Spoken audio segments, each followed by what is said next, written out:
Hey friends, welcome back for another good one.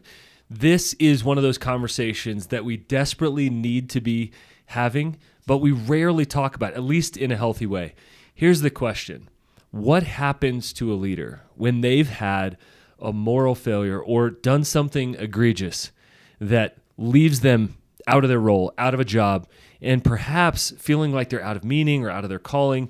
And maybe that's you, maybe that's somebody you know. We hear these stories of leaders a lot, but the reality is we don't hear too many leaders who go through a process, who have repair and restoration and growth and ultimately rehabilitation back into a role that they've been in before. So there's all kinds of different opinions on this, but I don't want to debate today. I actually want to bring you a story. I've invited my friend Greg Lindsey on the podcast. He's talking about his brand new book, The Rest of Your Story. And Greg had one of those moments that was shame, that was regret, that he's thinking, my ministry is over, I'll never pastor again, and maybe even my life should be over. He even talks about suicidal thoughts in here. So this episode gets real, but I think it's very crucial. There are people reading this book right now that is freshly released. People who will listen to this podcast, maybe it's your first one listening or watching us here on the podcast, and you think it's over. It's over for me. This conversation will bring you some hope. So I've watched Greg. I've seen his ministry, and not only for a few years, but for the last 2 decades, Greg has fought for restoration, fought for his marriage, fought for community and friendship, wondering, why did I even go to that spot? And he talks about that here in this episode. I just think this is one of those conversations that we need to have in order for you to stay forth. What do we mean by that phrase, stay forth? So we are Stay Forth Coaching. We are a coaching organization helping leaders to get healthy, stay healthy, and reach sustainable cultures and create those around them. And what we mean by that is we don't want you to go somewhere else, to go to your next spot or your position in shame or guilt, or maybe even you haven't even retooled for the next one, the next move across the country, the next post, the next CEO role, the next move up the ladder, the next church, you name it. We want you to stay forth, to work on both your character and your competencies right there in the role that you're at. And I get to see that every week, and I literally work with leaders each day that are walking through that process of honing their character and their competencies so they can get healthy and ultimately reach more impact. And so we feel like this lands squarely in the kind of conversations we want to have here at Stay Forth Leadership Podcast. We're talking to you, a leader of influence, you who is not perfect, you who have been bruised by other people before, who have had shameful and embarrassing moments in your leadership. So this one hits close to home for so many leaders. We're going to get in the way. We're going to continue to have meaningful conversations like this one. We're talking about the rest of your story as he shares about the rest of his. My friend, Pastor Greg Lindsey. We get it. You're busy. You want to grow, and we want to help. You're passionate about your craft because it deeply matters to you. Your faith is important. It's your foundation. At Stay Forth, we coach leaders to avoid burnout, live and lead with clarity, purpose, and from a place of health. We want you to experience long-term impact. Welcome to the journey.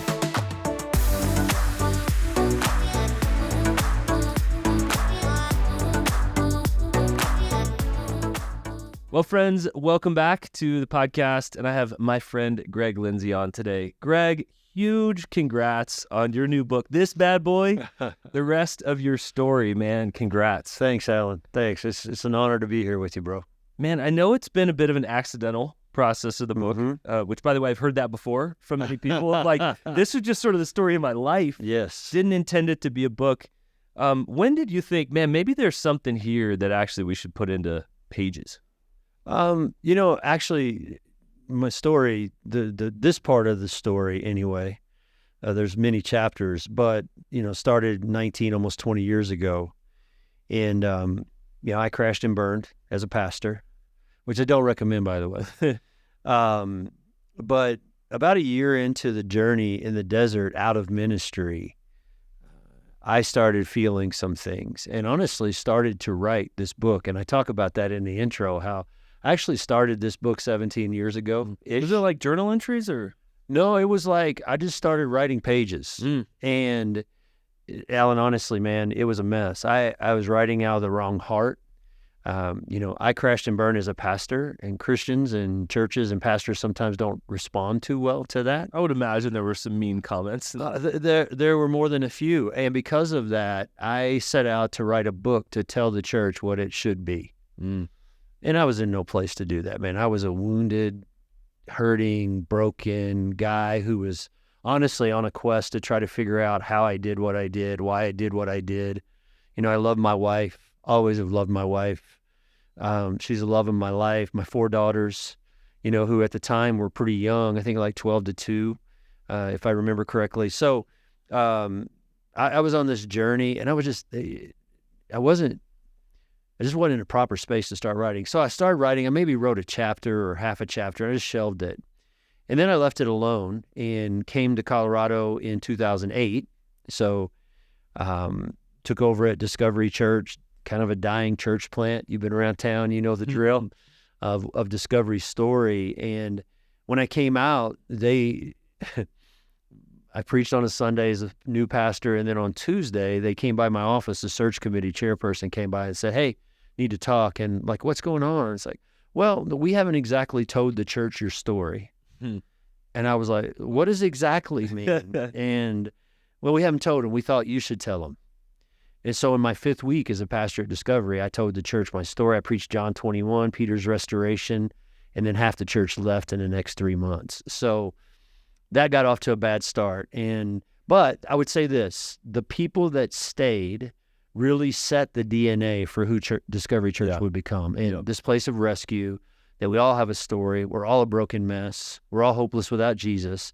So let's be a place that rescues people. Let's be a safe place for people, regardless of how their stories read, which was certainly true of me. So they embraced me, they embraced the message, and off we go. I put my head down, started, chasing what I believe God was asking me to chase and to become a place of story and rescue. And we did that. The book, I spoke at the publisher's staff chapel, and they said, "Hey, we think this should be a book." And I was like, "I don't have time to write a book." But 5 years later, here we are. So really, this was written in the hearts of your people. Yes. Before it was ever going out to the world. Absolutely. Absolutely. I have a lot of people to thank, but there's a lot of people that are a part of that story. I talk about how Jesus and Stacy, my wife, are the heroes of the story, and she's written a note at the end, which I refer to in her introduction. She writes 4 or 5 pages on her version of the last 19 years of our lives together. Because you can imagine, it's been tough. I mean, it has not been a easy journey. We'll be married 40 years in August this year. I have a great relationship with my daughters, believe it or not. I'm still their hero. God is good. There's been so much healing and redemption and restoration, but it's been almost 20 years of walking with God in this thing to get there. So, so many people to thank for that. There's a lot of heroes mentioned in the book, but there's a lot that aren't mentioned that are a part of that story too. I'm sure. I mean, a lot of names in here, a lot of community you've delved into. Yep. And you've done a lot of work. So how is Greg today different? Oh boy. After that 20 years of work. Is this going to be like a 6-part podcast? Because, man, there's a lot to unpack. 7-hour limit on this answer. Okay. So the short answer is, I'm serious about the how and why question. When I crashed, a lot of people wanted to tell me why I did it and how I did it. Like I'm a sex addict. Wasn't true. I mean, I'm a man. God created us a certain way, so I'm not denying that piece of who I am. But no, you're addicted to pornography. No, I really wasn't. There were just a lot of things that I got accused of that weren't true. And so I went on a quest with the help of a great counselor. I can't say enough about that. Great counseling will and does change your life. It's changed mine. I happened to connect with the right guy. Luckily, my first counselor, he who I wasn't fond of, had a boating accident and couldn't see clients for like 6 months. Wow. And so that got me out of seeing him because obviously I'm in crisis and need help. And I got handed off to another guy who was spot on and perfect. And then I had another friend who took me back to Wild at Heart. And I had read Wild at Heart when it first came out a few years before. And I put it on the shelf. I've got a real heart and passion for reaching men. And God's wired me to do that. And I thought, this is a great book for men, but it really didn't do it for me. So I shelved it. Yep. And then a friend took me back to it. And now going back to it in my brokenness, it was a whole different ball game. It literally saved my marriage, John's work, saved my relationship with my daughter, saved my family, saved my life. I mean, for the first time, as you might imagine, about 2 weeks after the crap hit the fan, I was suicidal. I mean, I was actually thinking my life insurance is worth more to my family than I ever will be again. And so a long, hard journey with the help of a counselor. And here's what I came to realize. I realized that there was so much to be found and discovered in the rest of my story, the piece that I'd never really, and it may have been talked about and I just missed it, but the part that I'd never really heard talked about in church. And, we understand the significance of our sin. We don't understand the significance of our stories. Right. And I'm not talking about the things we've done. I'm talking about the things that have been done to us, and said about us. One of the first things my counselor did was said, I want you to go back. I want you to make a list of every hurtful, painful moment in your life and story. Wow, there's an assignment. Yeah. And honestly, Alan, I was so pissed off. I was like, dude, I need help with my marriage. My marriage is hanging like by a thread. I need help with my marriage, not with my mommy stuff. Mm-hmm. I mean, I was really pushing back. He's like, nope, this is the way we're going to do it. Right.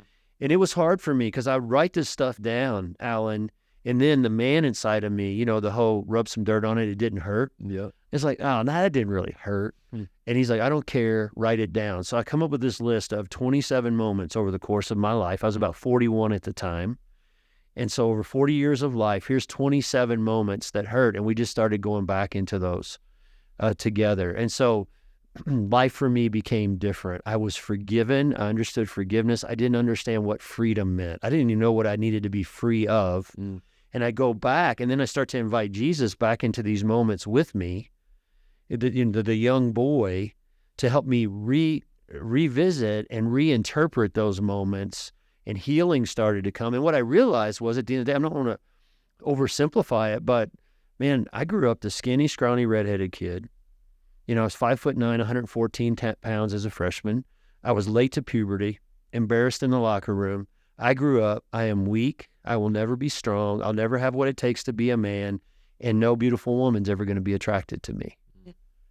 And those were the messages and the agreements that I'd made over the course of my life. The enemy, that was the stronghold the enemy had in my life. And so you take that guy, and now I've planted a church. I found my calling, absolutely loved it. I was a trial attorney for 10 years before I became a pastor.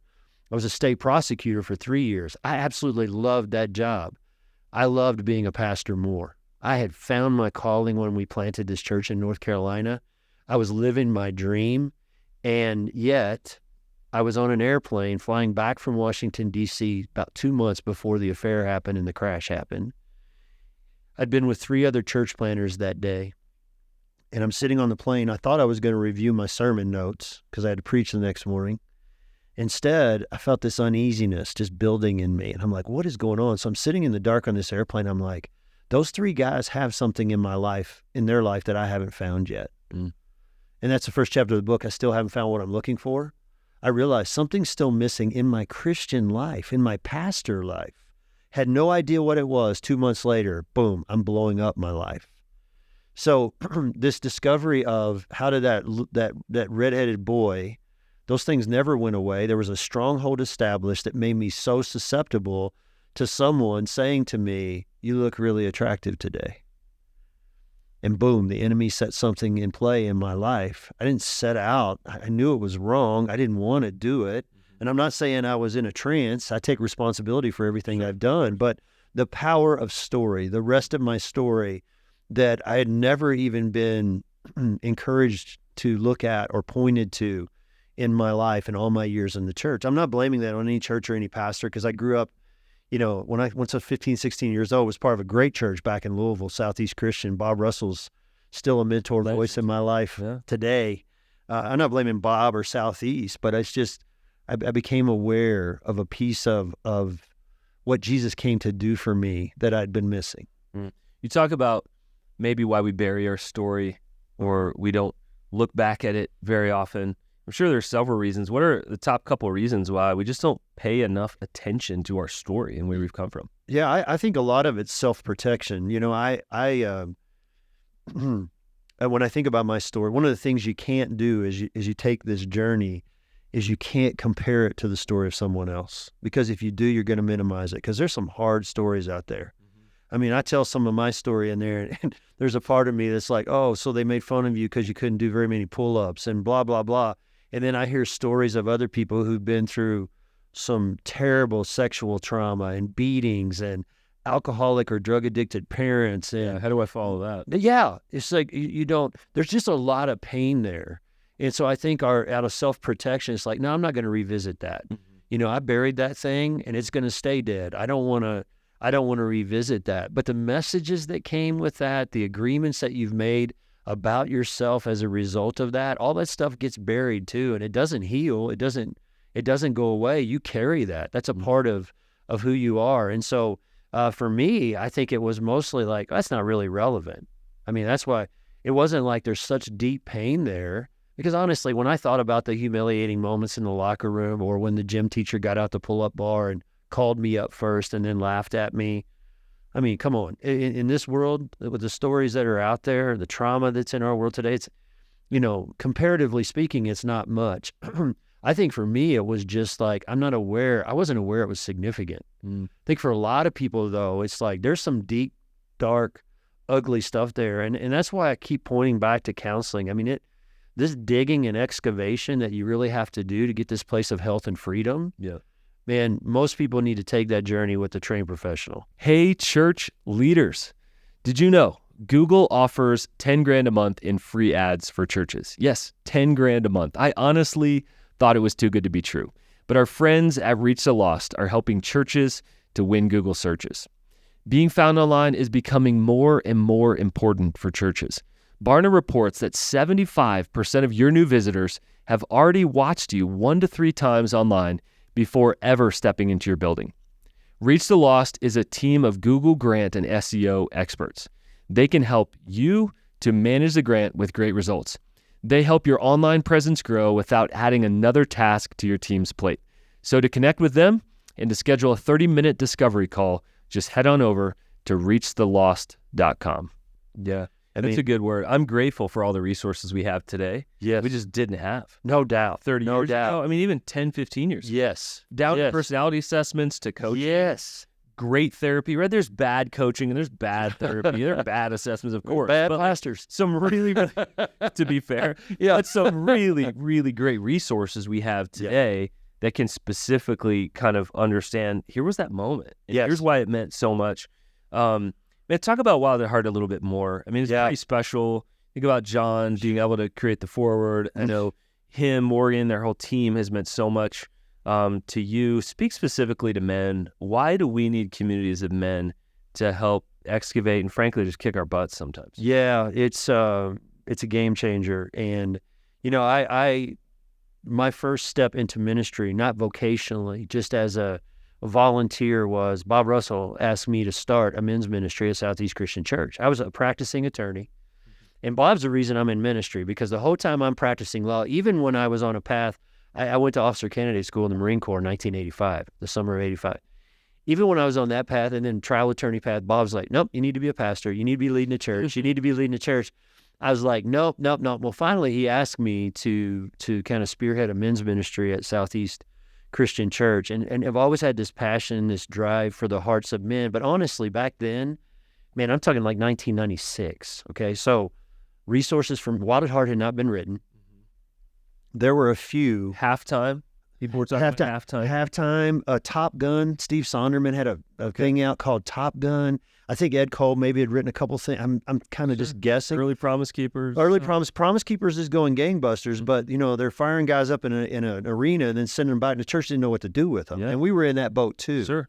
But accountability had started changing my life and my accountability partner and our group, our lives, and so there was a book called Character Counts by Rod Hanley, who used to work for FCA, and it was on accountability. And so we drew straws, and Robert and I became accountability partners. He was killed 2 years later in a car accident. But that started to change my life. But we started to think accountability was it. It's not. It's a part of it. But we just stay close enough, we won't screw up. Yeah, and just ask each other the hard questions every week. We need to be asked the hard questions. But What I've come to find over the course of this journey is, and I talk about it in chapter 10 of the book, it's called Finding Tonto.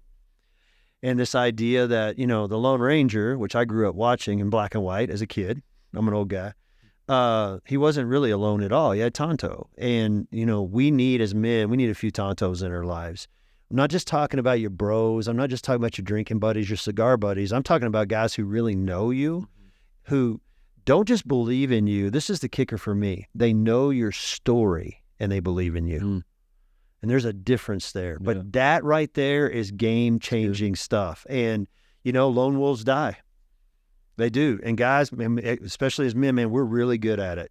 It's just, there's something about manhood that says that's the way we're supposed to roll and operate. At the end of the day, it's up to me, and I got to have my stuff together, and I got to be, but lone wolves, man, they don't make it. And so I found that in my own relationships. You ask about Wild at Heart.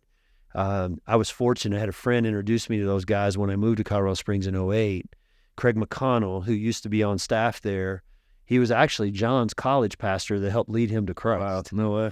Yeah, so Craig became a mentor to me. It's a God story, and we were probably together twice a month on average for the next 8 years, my first 8 years in Colorado Springs. That guy taught me more about God and walking with God and helped me navigate church leadership and church problems, as you know how that goes, more than anyone. Unfortunately, he passed away in 2016. He lost his battle with leukemia. And now God has a couple other guys in my life. But I've just learned the benefit by having a few of the right guys beside me that, man, you just can't go it alone. Yeah, for the long haul, certainly not. Yep.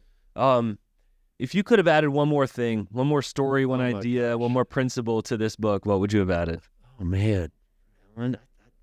I want to say it's comprehensive, man. It is the be-all, end-all book. Everything you'll ever need to know about life. And life with Jesus. I really feel like I don't have a specific answer to that question. It's broken up into 3 pieces. Discover your story. You got to do the story work. The problem with that is awareness is great. It's not healing. So what are we going to do once we're aware? Okay, that was a significant moment in my life. Now I got to know what do I do with it. The benefit of, Jesus in your life is you invite him into it with you. So the second section is experiencing Jesus. And that's something that I continue to do in my story. If I had to point to the section, and the last piece is live to rescue. So, because what I've experienced in church world, I don't know about you, is, we experience Jesus. We have our Jesus experience. Let's say it that way. We have our Jesus experience. I came forward, did the deal, got baptized, whatever you want to call it, and then we get busy for Jesus.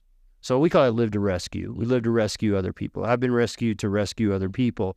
But the narrow lanes that we typically run in when we think about that in the church. Sure. So the discover your story piece is pretty unique in the book and in the Christian experience. Like, you understand the significance of your sin. Jesus had to die for it. But let's take a deep dive into your story. Now, what are the messages that came your way, the agreements you've made, the vows you've made in your life, all of that stuff. To answer your question, I think the weakest section of the book is the Experience Jesus section. Because I'm continuing to live that out and find that out myself. I mean, I know there's always more to experience with Jesus, more healing, more redemption, more restoration, more of an ability to look in the mirror and see myself like he sees me. I mean, I'm still walking in that every single day. I wish I could flesh that out more and honestly, even the guys over at Wild at Heart, I've been to several boot camps, advanced camps, Becoming a King, Become Good Soil, all that. I mean, this is the part that we all continue to try to flush out more. So if I had to point to where I say that there's more to add, that would be the section that I would come back and add. Well, first of all, I mean, your story's not done. No. But we have to close this thing up at some point. Like, that's the weird thing about is it's written at a moment in time. Yes. So just to encourage you, man, ironically, I mean, the rest of your story hasn't been written. That's right, man. So that's either the next chapter, next idea, video series, sermon series, and just to encourage you, man, in that, because I know it can feel pressurizing. Like that's it. Like I can't put anything else into this story. In this moment, you can't, right? But that's coming later. Yeah. And I also think that that's probably pretty common. Is that we come to know Jesus, and then as gifted or charismatic people that are like, you do this, we get affirmed in a way. Yes. And then we do more of that. It becomes our identity. Yes. And then we kind of have to backtrack some. Yeah. To go, man, where did I miss it either this week or in the last decade? So probably you and the rest of us in that, man. High accomplishers. Yes. Pretty much the only people that I coach, right, are like high accomplishers, right, who want to invest literally in their best and in their calling and their competencies. I think we all have that issue. So, man, I look forward to the rest of that being written in your life. Man, I just thought it would be appropriate to leave somebody with encouragement right here. So somebody's listening anonymously, watching, they're doing dishes, working out, driving down the road, and they feel beaten up. Either they've been exposed and they've done something and they feel like, man, this is the end for me. Or they feel like I haven't amounted to what other people said that I would. They're down. Yeah. What do you tell that leader right now, sitting in that moment that is down and wonders, maybe I just missed it? Yeah, I would say there's hope. There's always hope, man. I've been to that hopeless spot several times. In the first year of this journey, coming out of the crash, there were several times where, I talked about the suicidal thoughts before, a little earlier. Those were real. But don't quit. The key is perseverance. Just don't quit. Do whatever you got. Talk to whoever you need to talk to. You may not have a lot of allies around you. They're out there. There's a few. I didn't either. My world got quiet, and I thrive in relationship and love that. And I say, most of my Christian friends were like roaches when you flip the light switch on. They scatter. They gone. They gone. That's true. But man, there's hope, and stay in it. Just don't quit. You're gonna want to. I did. I thought my marriage was over. I'm living in a story that there's no explanation for where I sit today, Alan, except for God. No explanation. That's true in our church, but it's true in my life and story too. There is no explanation for the friendship and the relationship and the intimacy that Stacy and I experience today. We're 60. We're not young anymore. And but there's no explanation for that other than God. And I've talked to a lot of guys that that their story's gone a different direction. Like they've done what I've done, and their marriage didn't make it. And there's hope in that too. I think that if you're in a journey like mine, the question always is, and I think John said this to me one point in time, Eldridge, I want to give credit where credit's due, but the question is not, is my marriage going to work? The question is not, how am I going to come out of this? The question is not, am I going to get the job back? The question for me was not, will I ever be in ministry again? The question every day had to be, what kind of man do I want to be? Yeah, that's good. So in the middle of the mess, in the middle of the crap pile that I created, or maybe you didn't, the question is, what kind of man do I want to be? And do everything you can just to take one step every day towards that. And no, there's hope. I don't know how it plays out. Everybody's story plays out differently. But you in this kind of scenario, like for me, the thought of never being in ministry again crushed me, ripped my heart out. I felt like I found who God had created me to be. But I had some good friends come alongside of me and say, man, it can't be about getting back into ministry. I think pastors who crash and burn, that's our first thing. Yep. Right? Now for me, and I'm not trying to be a hero, my wife and my 4 daughters was my first thing, but right there with it was, will I ever be back again? Because I loved it. And I think God created me to do it, but that can't be the main thing. So I think there's hope. I don't know where the journey goes, but okay, what kind of man do I want to be in this moment today, in the midst of a crap pile, whether I created it or not? What kind of man do I want to be? And then take one step in that direction. So good. Perfect reflection question. So if you're watching this, you're listening to this, I think just to start by anchoring there, what kind of person do I want to be? What kind of person am I designed to be? To look back at your story, I think anchors us in the midst of any kind of brokenness, any kind of trauma. Greg, you are a living miracle, as is your marriage, as is Discovery Church, and beautiful to watch. Told somebody who came on the podcast recently, and I'll tell you this, we need more stories like this.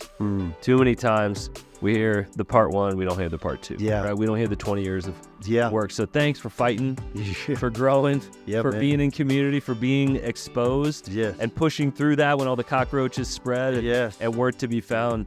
So grateful, man. So grateful for what you've done here in our city, in Colorado Springs and beyond. Friends, make sure to pick up this fresh new book, The Rest of Your Story, the path to the Christian life you want. Greg, grateful for you, man. Thanks for coming on. You too. Honor to be with you, Alan. Thank you.